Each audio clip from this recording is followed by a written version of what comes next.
everyone, welcome back to another episode of Crypto Basics.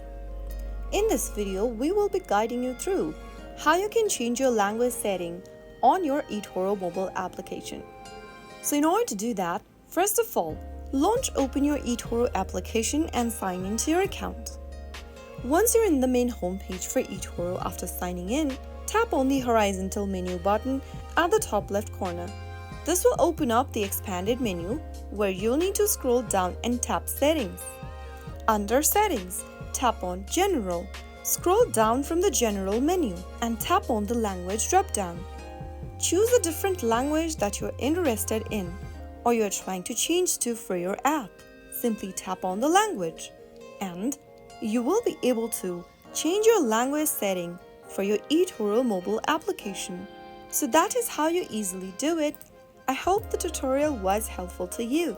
If it was, go ahead and give us a thumbs up. Don't forget to subscribe to the channel by hitting the subscribe button. Press the notification bell so that you'll never miss another upcoming upload from us.